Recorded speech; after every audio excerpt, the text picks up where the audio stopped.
पुंडलीकवरदा हरिविठ्ठल श्री ज्ञानदेव तुकाराम सद्गुरु समर्थ त्र्यंबकानंद महाराज की जय। माऊली ज्ञानेश्वर महाराज की जय। जगद्गुरु तुकाराम महाराज की जय। श्री गुरुदेव दत्त। विषेंद्रिय संयोगात यतदग्रे मृतोपमं परिणामे विषमिव तत्सुखम राजसं स्मृतम। 38वा श्लोक आहे।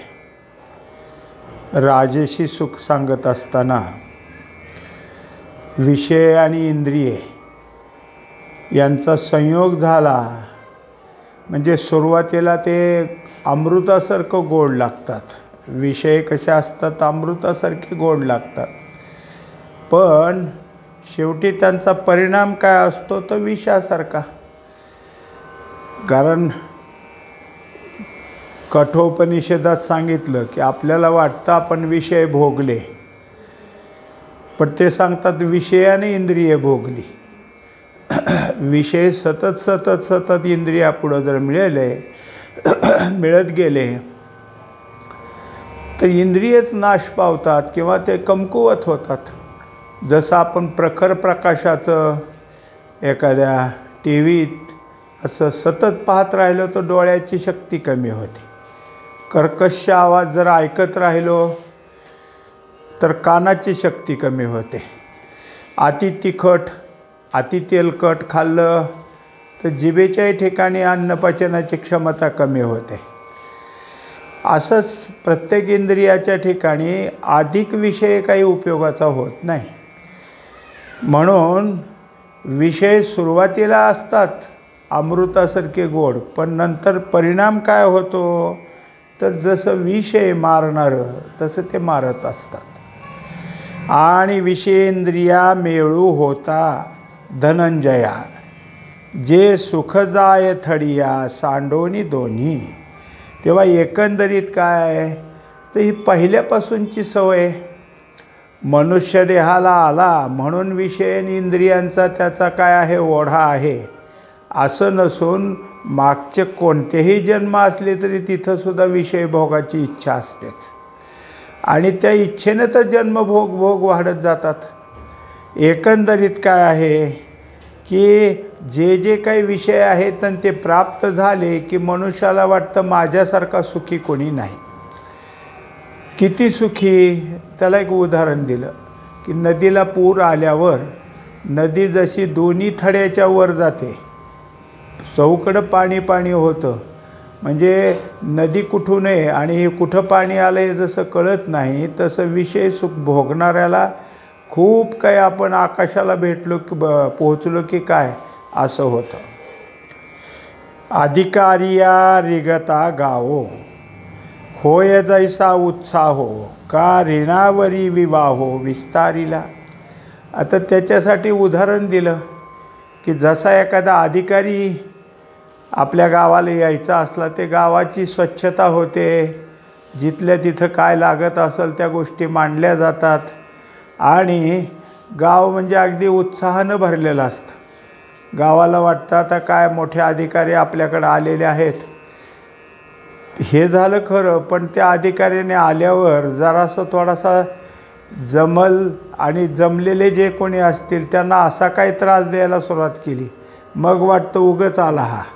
म्हणजे अगोदर आल्याचा आनंद होत होता तर आता त्रासामुळं नको नको झाला। दुसरं उदाहरण दिलं की जसं कर्ज काढून लग्न करायचे, पण ते सगळ्या लग्नाचा थाट बरा असतो, पण विनाकारण पुढच्या माणसानं म्हणजे दुसऱ्या वरबापाच्या बाजूकडल्या लोकांनी काही पण मागायला सुरुवात केली तर हेच कर्ज काढून आणले, आता अजून ह्यांना कुठलं द्यावं? म्हणून त्या वडिलाला, मुलीच्या वडिलाला इतकं वाईट वाटत असतं की आता काय करू, पहिलंच फिटायचं नाही आणि हे आणखीन मागतात। नाना रोगिया जिभे पासी केळे गोड साखरेसी का बचनागाची जैसी मुहूर्ता पहिली. तसंच आजारी मनुष्य असला की मग जसं त्याला औषध गरजेचं आहे तसं पथ्य गरजेचं आहे. जे नको असतं त्या आजारपणाला ते खायचं नाही. पण ह्याला मात्र केळं आवडतील त्याच काळात, आणि नुसती नाही साखर घालून आवडतील. कारण का तर ते अगदी खाऊ कधी मिळेल इतकी तो काय करतो, गोकमपट्टी करतो. पण परिणाम काय होतो, औषधाचा काहीच उपयोग होत नाही. उलट कारण काय झालं, त्याने पथ्य पाळलं नाही. औषध त्याचं घेऊनसुद्धा त्या औषधाचा काही उपयोग होत नाही. दुसरं सांगितलं, बचनाग म्हणून एक काय आहे, कांडी असते किंवा गोळी असेल, तर ही खाताना गोड लागती, पण ते विष आहे. परत विष आपल्याला काय करतं, मारतं. पहिले समचोराचे मैत्र, हाट भेटीचे कलत्र, का लाघवियाचे विचित्र विनोदते. आता दुसरी गोष्ट सांगितली की जसं प्रवासाला निघाल्यावर प्रवासाच्या मध्ये कुणीतरी एखादा जोडीदार मिळाला. चला म्हणला, तुम्हाला ज्या तीर्थयात्रेला जायचं आहे तिथंच मला पण जायचं आहे. आणि मध्ये आधी कशी सेवा करू लागला तो. आपल्याला वाटलं अहो कोण कुठला हा, पण किती सेवा करतो आहे तो, कुठपर्यंत करतो हे. कुठं काही असं अरण्याची जागा लागली, आता कुठं कोणी नाही, अशा वेळेस आपल्या सगळं झाडून नेतो आणि आपल्या हत्या करतो. जे अगोदर वाटत होता हा काय आहे, चांगला माणूस आहे, पण निघाला चोर. दुसरी गोष्ट, ज्या बाजारी स्त्रिया आहेत, वेश्या, त्या तुमच्याजवळचं सगळं वडून नेतात. तुम्हाला जेव्हा कफल्लक करतील तेव्हा हाकलून दिलं जातं. आणि लाघवियाचे विचित्र विनोदते. तसंच जो कोणी या बहुरूप्याचे खेळ करणारा असतो तो बहुरूपी काय करतो, अशी गंमतशीर वाक्य बोलतो, अमुक आहे तमुक आहे, आणि माणसाला काय वाटतं ह्याचा सगळा विनोद आहे. आणि इतकं सगळं विनोद करून तिथल्या लोकाला हसवतो, मग द्या पैसे, एवढेच द्या तेवढेच द्या, मग म्हणायला लागतो. तैसे विषयेंद्रिय दोखी, जे सुखजीवा ते पोखी, मग उपडीला खडकी, हंसू जैसा. आता त्याप्रमाणे हे जे काही विषय आहेत ते विषय भोगत असताना मनुष्याच्या ठिकाणी सुखाची काय आहे, वाढ होत असते. सुख पोषण होईल असं वाटत असतं, पण त्याच्या ठिकाणी खरं सुखच नाही. तर त्यात काय आहे, शेवटी काय आहे की भासाचंच आहे सगळं. त्याला उदाहरण दिलं की जसा एखादा काय आहे की हंस आहे, आणि तो हंस म्हणजे काय करतो, तो मोत्याचा चारा खात असतो. पण एक पाणी साचलेलं डबकं होतं आणि त्याच्यात आकाशातलं प्रतिबिंब पडलं, आणि त्याच्यात जे काही चांदण्या दिसायला लागल्यात, ह्याला वाटलं ह्यात मोतीच आहेत, म्हणून त्यांनी त्याच्यावर झडप घातली. शेवटी खडकावर त्याची चोच आपटली गेली, त्याला त्याचा त्रास झाला. तैसी जोडी आहे आघवी आटे, जीविताचा ठावो फिटे, सुकृताचाही सुटे धनाची गाठी. सुकृताचीही सुटे धनाची गाठी. आता त्याचप्रमाणे हे जोपर्यंत काय आहे की मनुष्याच्या ठिकाणी त्याच्याजवळ असलेलं मालमत्ता संपत्ती जे काय असेल ती सगळी त्याला काय आहे, आयुष्यभर पुरेल असं वाटत असतं. दुसरी गोष्ट, आयुष्य चांगलं निरोगी असलं म्हणजे आपलं काय आहे, सगळं आयुष्य घालवायला हाच आधार आहे असंही वाटतं. पण ही धनसंपत्ती निघून गेली आणि जे काही जवळचं धन संपल्यामुळं चिंतासारखी निर्माण झाली, त्यामुळं आजारपणही वाढलं. मग कसं त्याला दुःख होतं, तसं ह्या विषयाचं आहे. आणिक भोगिले जे काही, ते स्वप्न तैसे होय नाही, मग हानीचाची घाई लोळावे उरे. आता त्याच्या ठिकाणी काय आहे की अगोदरचं जे काही भोग भोगले होते ते आता जसं आपल्याला काहीतरी पाहिजे असावं असं वाटतं, ते स्वप्नात येतं. तसं पूर्वीचे भोग म्हणजे एक स्वप्नच होतं काय असं त्याला आता वाटायला लागतं. आणि मग इतकं दुःख होतं की जमिनीवर लोळण घ्यावी असं त्याला वाटायला लागतं. ऐसे आपत्ती जे सुख ऐहिकी परिणमे देख परत्री की रवीक होऊन असे. तेव्हा अशा प्रकारचं हे जे काही राजेशी सुख आहे ते इहलोकात वाटतंय खरं सुख, पण आपत्तीचं एक प्रकारची. आणि दुसरी गोष्ट काय, परलोकात तर ह्या विषय सुखाला कोण विचारतो. तिथं विषय सुखानं कसाही मोठा म्हणून गेला तर काही त्याचा उपयोग नाही. जे इंद्रिय जाता लळा दिधला धर्माचा मळा जाळोनी भोगी जे सोहळा विषयाचा जेथ. आता जो कोणी या विषयाच्या मागं लागतो, विषयाचं सुख भेटावं असं त्याला सतत सतत वाटत असतं, पण त्यामुळं काय झालं की विषय कमी पडले की कुठून कसे आणायचे याच्याकरता जसं मागच्या ओवीत झालं तसं तो काय करतो, पैसे खर्चत राहतो. आणि नाही मिळाले तर कसंही मग निषेधानं अधर्मानं कसंही तो आपला विषय सुख भोगतच राहतो.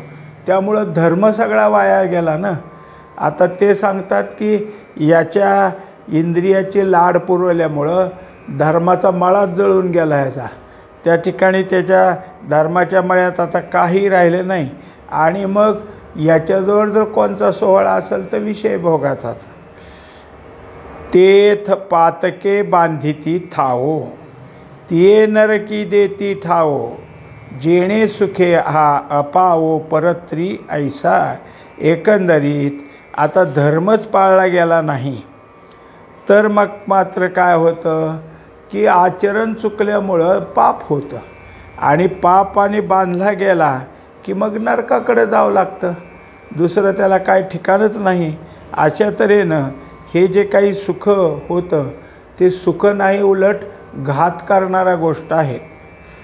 पै नामे विष महुरे परी मारोनी अंती खरे तैसे आदी जे गोडिरे अंती कडू.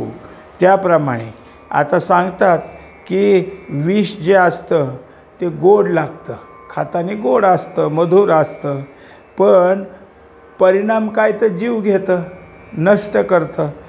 म्हणजे हे जसं आहे तसं काय आहे की विषयाबद्दलचं तसंच आहे. मनुष्याला सुरुवातीला काय आहे की गोड लागतात, पण नंतर मात्र त्यांचा कडूपणा लक्षात येतो.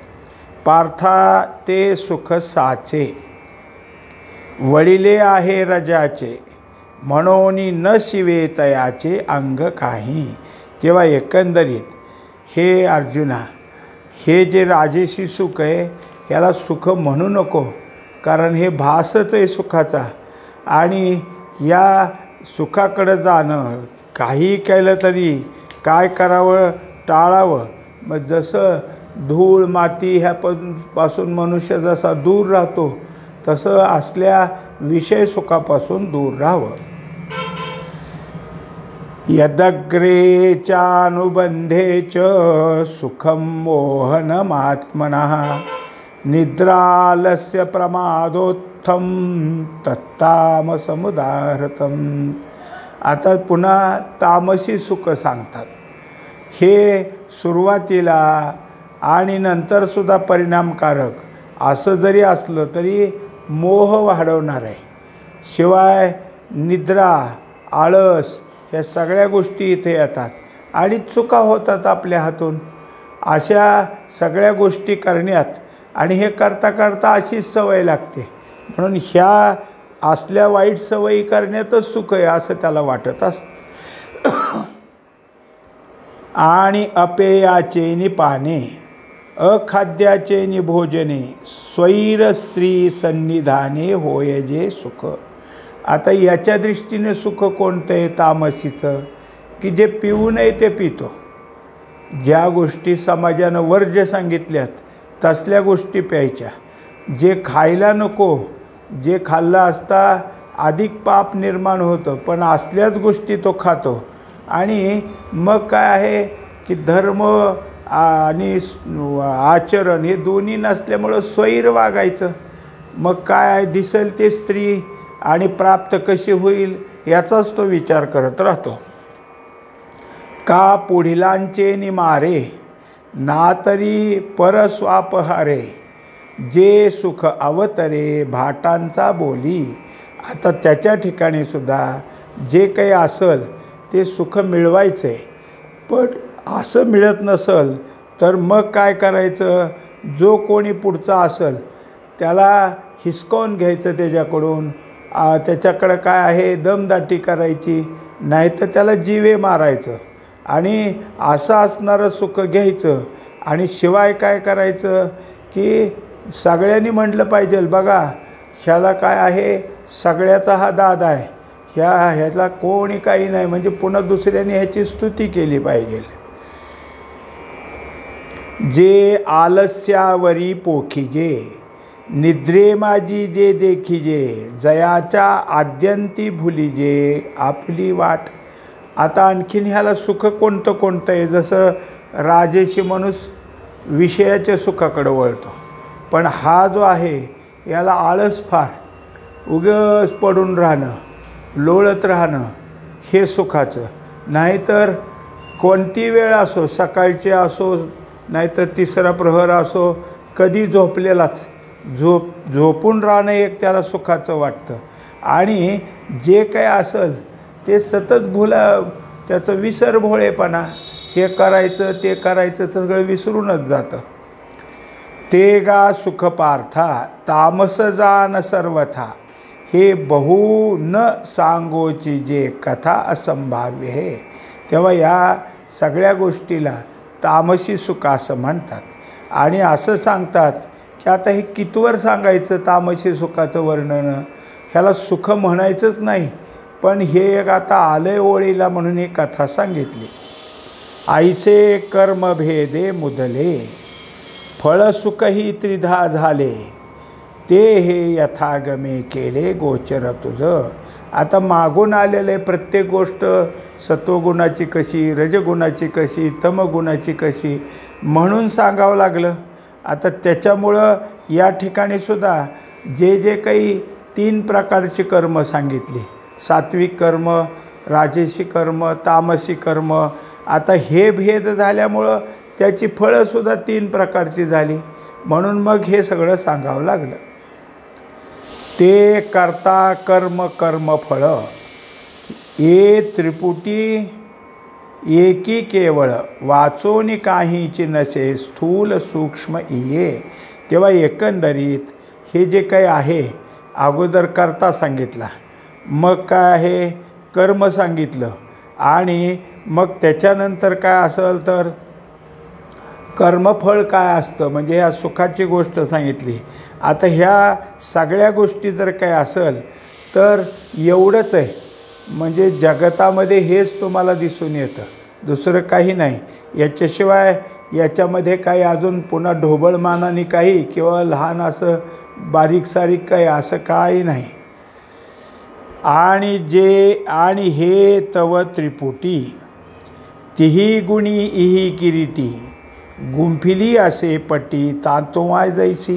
तेव्हा एकंदरीत ह्या तिन्ही त्रिपुटीचं म्हणजे सत्वगुणाचं, रजगुणाचं आणि तमगुणाचं असे 3 जे प्रकार सांगितलेत, ते जसं एखादं कापड बनवताना उभा धागा आडवा धागा असतो, उभे धागे सगळे बांधून घ्यायचे आणि आडव्या धाग्याचा जे काय आहे ते या बाजूचे त्या बाजूला टाकत सूत सगळं काय आहे विणकर तयार करायची, आणि मग त्याच्यातनं जे काही होईल तयार ते कापड तयार होतं. तसं हे सगळं जर काय असेल तर सत्वगुणाची वर्णनं करावी लागली, रजगुणाची वर्णनं करावी लागली, तमगुणाची करावी लागली. कारण का ह्या सगळ्या धातूपासून किंवा ह्या सगळ्या असलेल्या तंतूपासून ही सगळी सृष्टी बनली ना, सगळं जगतच ह्यात आहे. या जगताकडं पाहायला गेलं तर सत्वगुणाचे दिसतील, रजगुणाचे दिसतील, तमगुणाचे दिसतील. आणि असं काय नाही की अधिक सत्वगुणाचेच लोक आहेत, अधिक तमगुणाचे लोक आहेत, अधिक काय आहे असं काही नाही. एखादी गोष्ट एखाद्या गावाला वेगळी वेगळी निर्माण होते. आता काही ठिकाणी एक गाव सांगतात कुठं बातमीमध्ये पेपरला वाचायला मिळतं की त्या गावात कुणाच्याही घरी बाळ जन्माला आलं तर एक नाही जुळच येणार. त्या गावाला जुळेच होतेत, एकटं कधीच होत नाही. असं जसं आहे तसं एक तर काश्मीरमध्ये गाव आहे की सगळे मुखेच तिथं, बोलणारे कमीच, सगळे म्हणजे मुखेच जन्माला येतात. म्हणजे काही असं एक विशिष्ट पद्धतीनं असेल ते आता शेवटी ईश्वरी लीला आहे. पण या 3 गुणाशिवाय दुसरं कोण? जे कोणी मनुष्य असेल ते त्यातला कोणी सत्वगुणी आहे, कोणी रजगुणी आहे, कोणी तमगुणी आहे. म्हणून आत्तापर्यंत जे काही सांगत आले हे सगळ्या अशा त्रिपुट्यात सांगत आले. आता या सगळ्या गोष्टी आपल्याला कळून चुकल्या. आत्तापर्यंत आपल्याला काय आहे की जसं बुद्धी, धैर्य याही गोष्टी पाहिल्या, तसंच कर्ता पाहिला, कर्म पाहिलं, आणि आता प्रत्येक कर्माचं फळ म्हणजे सुख. तेही 3 प्रकारचं कसं आहे तेही आपण आता पाहिलंच. आता तरीसुद्धा या त्रिगुणाला सोडून काही कुठं दिसणार नाही असं जे आपल्याला वाटतं की ते आहेच. जसं घोंगडी म्हणलं की त्याला लोकर असणारच, लोकरीशिवाय घोंगडी कशी तयार होईल, तसं हे सगळं सृष्टी निर्माण व्हायला या 3 गोष्टी ठेवलेल्याच आहेत. त्या मायेच्या अंगातल्या असलेल्या काय आहेत की माया ही त्रिगुणात्मिक आहे. त्यामुळं ते सृष्टी बनवण्याकरता या सगळ्या त्रिगुणाचा उपयोग करून घेते. आता त्या गोष्टी आत्तापर्यंत सांगितल्या. आता याच्यानंतरसुद्धा या मनुष्याच्या ठिकाणीच सत्वगुण असला तर त्याचा स्वभाव कसा असेल, रजगुणाचा स्वभाव कसा असेल आणि तमगुणीचा स्वभाव कसा असेल, याही प्रकार 3 असलेले गुण आणि त्यातून असलेले हे प्रकार आता आपल्याला पुढं सांगणार आहेत. पुंडलिक वरदारी विठ्ठल श्री ज्ञानदेव तुकाराम सद्गुरु समर्थ त्र्यंबकानंद महाराज की जय. माऊली ज्ञानेश्वर महाराज की जय. जगद्गुरु तुकाराम महाराज की जय. श्री गुरुदेव दत्त.